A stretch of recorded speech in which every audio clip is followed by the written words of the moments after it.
ఎల్లుండే అత్యంత శక్తివంతమైన సోమావతి అమావాస్య. ఇది చాలా పవర్స్ కలిగిన రోజు.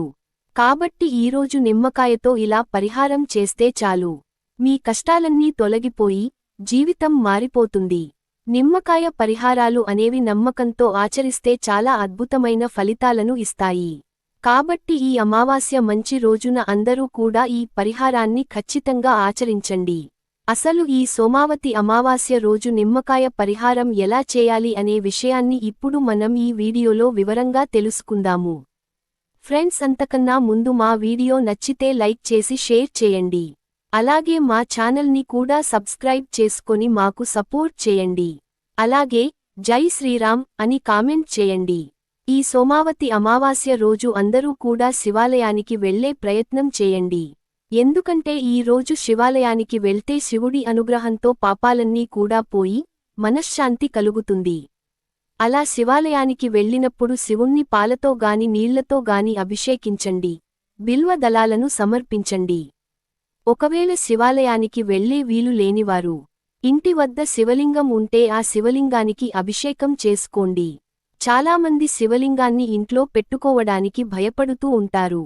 కానీ భయపడవలసిన అవసరం ఏమీ లేదు. ఎవరైనా సరే ఇంట్లో చిన్న శివలింగాన్ని పెట్టుకోవచ్చు.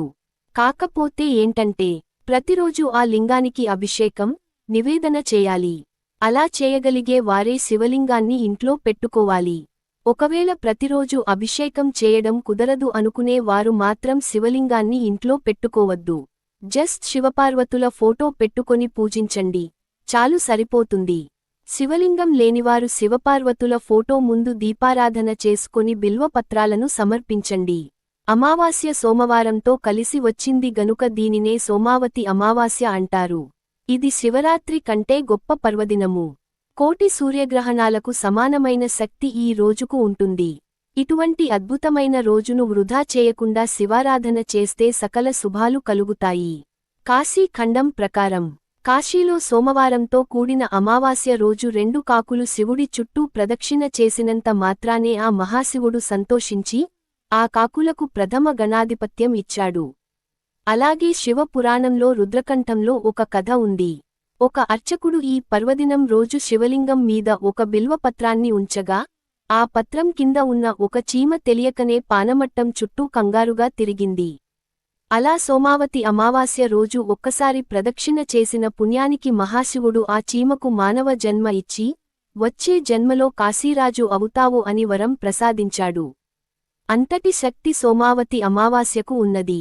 ఈరోజు మర్చిపోకుండా కొన్ని ప్రత్యేక వస్తువులను కొని ఇంటికి తెచ్చుకుంటే లక్ష్మీదేవి అనుగ్రహం కలుగుతుంది. మీకున్నటువంటి కష్టాలను, దోషాలను తొలగించే శక్తి ఈ వస్తువులకు ఉంటుంది. అయితే ఈ వస్తువులన్నీ తెచ్చుకోవాల్సిన పని లేదు. ఇందులో ఏదైనా 2 లేదా 3 వస్తువులు మీ అవసరాన్ని బట్టి తెచ్చుకుంటే సరిపోతుంది. మొదటి వస్తువు కందిపప్పు. కందిపప్పును తీసుకొచ్చుకోవడం వల్ల గ్రహాలు మనకు అనుకూలంగా మారుతాయి. మన జాతకంలో ఉన్నటువంటి కీడును, దోషాలను తొలగించడానికి ఇది ఉపయోగపడుతుంది. ఈ పప్పును మీరు వంటల్లో వాడుకోవచ్చు లేదా ఎవరికైనా దానంగా ఇచ్చినా కూడా మంచి ఫలితాలు వస్తాయి. రెండవ వస్తువు రాళ్ల ఉప్పు. దీనినే గళ్ల ఉప్పు లేదా దొడ్డు ఉప్పు అంటారు. ఈ ఉప్పు సాక్షాత్తు లక్ష్మీదేవి స్వరూపం. సముద్ర గర్భం నుంచి పుట్టింది కాబట్టి ఉప్పుకు అతీంద్రియ శక్తులు ఎక్కువగా ఉంటాయి. మెత్తటి సాల్ట్ కాకుండా గట్టి గళ్ల ఉప్పు ప్యాకెట్ తెచ్చుకోండి.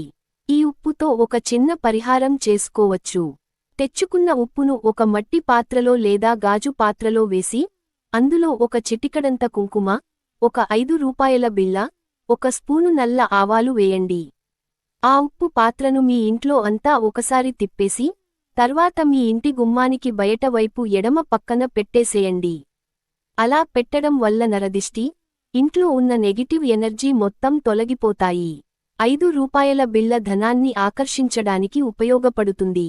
మరుసటి రోజు ఆ ఉప్పును తీసి పారే నీళ్లల్లో పోసేసేయండి. 5 రూపాయల బిళ్ళను మాత్రం ఎవరికైనా దానంగా ఇవ్వండి.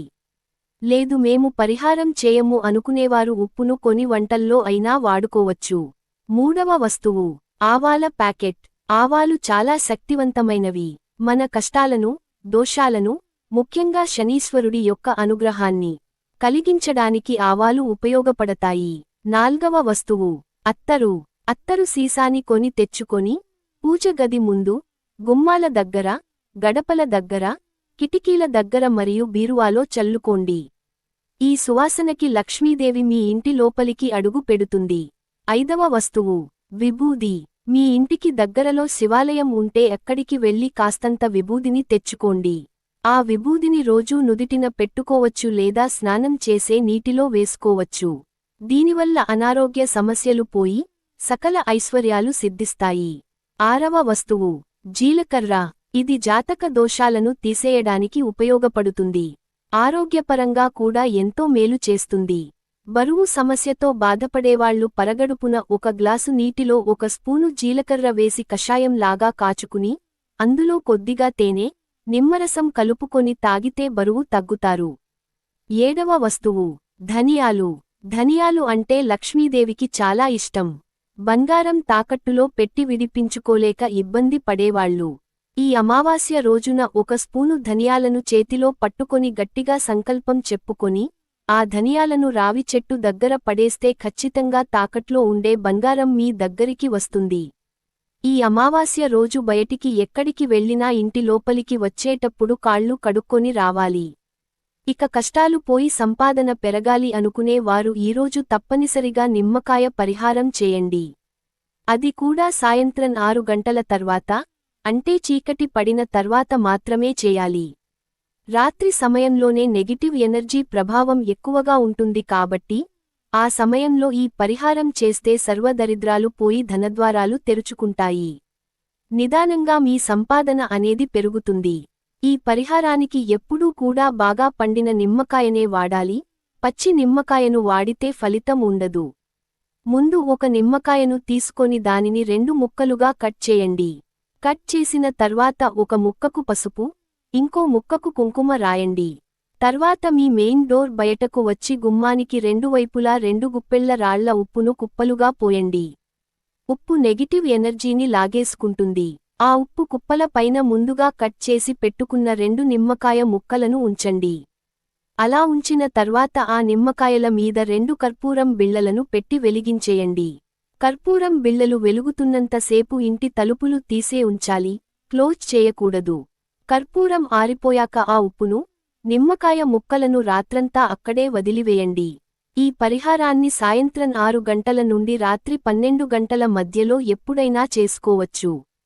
మరునాడు ఉదయం లేవగానే ఆ ఉప్పును, నిమ్మకాయ ముక్కలను 1 కవర్లో వేసి ఎవరూ తొక్కని పెద్ద మర్రి చెట్టు మొదట్లో గాని, రావి చెట్టు మొదట్లో గాని పడేయండి. ఈ చెట్లు అందుబాటులో లేకపోతే పారే నీటిలో పడవేయండి. ఈ చిన్న పరిహారం చేయడం వల్ల ఇంట్లోని దరిద్రం, దిష్టి దోషాలు తొలగిపోతాయి. భార్యాభర్తల మధ్య గొడవలు తగ్గి అనుకూలత ఏర్పడుతుంది. ఈ పరిహారం చేసినట్టుగాని, చేస్తున్నట్లుగాని ఎవరికీ చెప్పకూడదు. అంతేకాదు, అమావాస్య రోజు ఒకవేళ మీరు దూర ప్రయాణం చేయాల్సి వస్తే మీ దగ్గర 1 నిమ్మకాయను ఉంచుకోండి. అలా ఉంచుకోవడం వలన ప్రమాదాలు జరగకుండా ఉంటాయి. వెళ్లాల్సిన చోటికి వెళ్లిన తర్వాత ఆ నిమ్మకాయను తీసి దారి పక్కన పడేయండి. నిమ్మకాయ దిష్టి దోషాలను తీయడానికి, మనకు ఉండే ఇబ్బందులన్నిటిని పోగొట్టడానికి బాగా ఉపయోగపడుతుంది. కనుక అందరూ కూడా ఈ చిన్న చిన్న పరిహారాలు చేసి శుభ ఫలితాలను పొందండి. అమెజాన్లో బెస్ట్ డిస్కౌంట్స్ కోసం వీడియో డిస్క్రిప్షన్లో లింక్ ఉంది, ఒకసారి చూడండి. థాంక్యూ.